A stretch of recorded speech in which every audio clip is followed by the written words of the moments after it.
On February 3, 1959, American rock and roll musicians Buddy Holly, Ritchie Valens, and the Big Bopper were all killed in a plane crash near Clear Lake, Iowa, together with pilot Roger Peterson.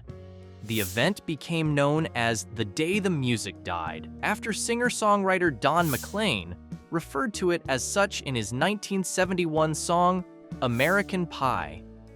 If you want to see more videos like this, don't forget to like the video, subscribe to the channel, and turn on notifications.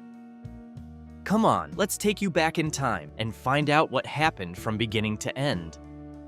At the time, Holly and his band, consisting of Waylon Jennings, Tommy Allsup, and Carl Bunch, were playing on the Winter Dance Party Tour across the American Midwest. Rising artists Valens, Richardson, and vocal group Dion and the Belmonts had joined the tour as well. The long journeys between venues on board the cold, uncomfortable tour buses adversely affected the performers, with cases of flu and even frostbite. After stopping at Clear Lake to perform and frustrated by the conditions on the tour buses, Holly chose to charter a plane to reach their next venue in Moorhead, Minnesota. Richardson, suffering from flu, swapped places with Jennings, taking his seat on the plane, while Allsup lost his seat to Valens on a coin toss. Soon after takeoff, late at night and in poor, wintry weather conditions, pilot Peterson lost control of the light aircraft, a Beechcraft Bonanza, which crashed into a cornfield, killing all four on board. The event has since been mentioned or referenced in various media. Various monuments have been erected at the crash site and in Clear Lake, where an annual memorial concert is held at the Surf Ballroom, the venue that hosted the artist's last performances. In November 1958, Buddy Holly terminated his association with the Crickets. According to Paul Anka, Holly realized he needed to go back on tour again for two reasons.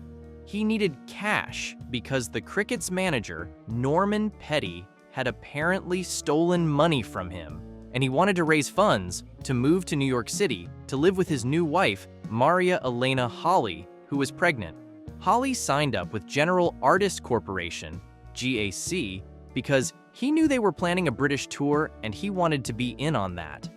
For the start of the Winter Dance Party Tour, Holly assembled a band consisting of Waylon Jennings, bass, Tommy Allsup, guitar, and Carl Bunch, drums, with the opening vocals of Frankie Sardo. The tour was set to cover 24 Midwestern cities in as many days. New hit artist Ritchie Valens, the Big Bopper, J.P. Richardson, and the vocal group Dion and the Belmonts joined the tour to promote their recordings and make an extra profit. The tour began in Milwaukee on January 23, 1959, with the performance in Clear Lake, Iowa on February 2nd being the 11th of the 24 scheduled events. The amount of travel required soon posed a serious problem. The distances between venues had not been properly considered when the performances were scheduled. Instead of systematically circling around the Midwest through a series of venues in close proximity to one another, as there were no off days, the bands had to travel most of each day, frequently for 10 to 12 hours in freezing midwinter temperatures. Most of the interstate highway system had not yet been built, so the routes between tour stops required far more driving time on narrow two-lane rural highways than would now be the case on modern expressways. GAC, which booked the tour, received considerable criticism for their seemingly total disregard for the conditions they forced the touring musicians to endure. Anderson chartered a plane from Dwyer Flying Service in Mason City to fly to Fargo's Hector Airport, the closest airport to Moorhead. The pilot was Roger Peterson, a 21-year-old married man who had built his life around flying. Dwyer Flying Service charged a fee of $36 per passenger for the flight on the 1947 single-engine V-tailed Beechcraft 35 Bonanza, which seated 3 passengers and the pilot. The most widely accepted version of events was that Richardson had contracted the flu during the tour, and asked Jennings for his seat on the plane. When Holly learned that Jennings was not going to fly, he said in jest, "Well, I hope your damn bus freezes up." Jennings responded, "Well, I hope your old plane crashes," a humorous but ill-fated response that haunted Jennings for the rest of his life. Valens, who once had a fear of flying, asked Alsop for his seat on the plane. The two agreed to toss a coin to decide. Bob Hale, a disc jockey with Mason City's Crib Am, was emceeing the concert that night and flipped the coin in the ballroom side stage room shortly before the musicians departed for the airport. Valens won the coin toss for the seat on the flight. Valens is apocryphally said to have remarked, "That's the first time I've ever won anything in my life." In contradiction to the testimony of Alsop and Jennings, Dion has since said that Holly approached him along with Valens and Richardson to join the flight, not Holly's bandmates. In a 2009 interview, Dion said that Holly called him, Valens, and Richardson into a vacant dressing room during Sardo's performance and said, "I've chartered a plane, we're the guys making the money. The only problem is, there are only 2 available seats." According to Dion, it was Valens, not Richardson, who had fallen ill. So Valens and Dion flipped a coin for the seat. In his interview, no mention is made of Jennings or Alsop being invited on the plane. Dion said he won the toss, but ultimately decided that since the $36 fare equaled the monthly rent his parents paid for his childhood apartment, he could not justify the indulgence. After the show ended, Anderson drove Holly, Valens, and Richardson to nearby Mason City Municipal Airport. The altitude here is 1,214 feet, 370 meters AMSL, height above mean sea level.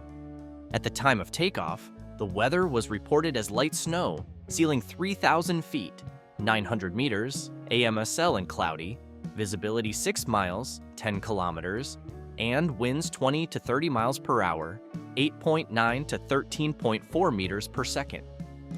Although deteriorating weather was reported along the planned route, the weather briefings Peterson received failed to relay the information.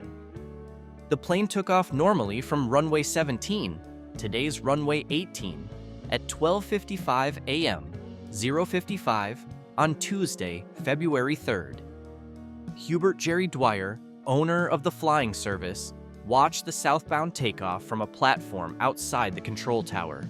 He was able to clearly see the aircraft's tail light for most of the brief flight, which started with an initial 180-degree left turn to pass east of the airport, climbing to approximately 800 feet, 240-meter AGL. After an additional left turn to a northwesterly heading, the tail light was observed gradually descending until it disappeared. Around 1 a.m., when Peterson failed to make the expected radio contact, repeated attempts were made to establish radio contact without success. Later that morning at daylight, after several attempts to contact the plane were unsuccessful, Dwyer retraced Peterson's planned route by air, and around 9:35 a.m., he spotted the wreckage less than 6 miles, 10 kilometers northwest of the airport. The Bonanza had impacted terrain at high speed, estimated to have been around 170 miles per hour, 270 kilometers per hour, banked 90 degrees to the right and in a nose-down attitude. The right wing tip struck the ground first, gouging a 12x2 deep furrow, crumpling, then breaking off. The fuselage then hit the ground right side down and bounced a few feet back into the air, traveling another 50 feet through the air, simultaneously rolling inverted due to the remaining left wing still generating lift. The plane struck the ground a final time in an inverted nose-down position, the nose hitting and flipping the plane over into a right side up, tail first position. The momentum of the heavy engine caused the fuselage, left wing remaining attached and intact to the end, to roll upon itself into a virtual ball, rolling nose over tail across the frozen field for 540 feet, 160 meters, before coming to rest tail first against a wire fence. The bodies of the performers had been ejected from the fuselage and lay near the plane's wreckage, while Peterson's body, which was entangled in the wreckage, could only be retrieved after the cockpit was cut open using blowtorches. With the rest of the entourage en route to Minnesota, Anderson, who had driven the party to the airport and witnessed the plane's takeoff, had to identify the bodies of the musicians. The county coroner, Ralph Smiley, reported that all 4 victims died instantly, the cause of death being gross trauma to brain for the 3 musicians and brain damage for the pilot. Though the music may have ended that fateful night, the legacy of Buddy Holly, Ritchie Valens, and the Big Bopper lives on. These talented souls, taken far too soon, left an indelible mark on the world with their voices and songs. Their timeless melodies continue to echo across generations, reminding us that while life is fleeting, the impact we leave behind endures forever.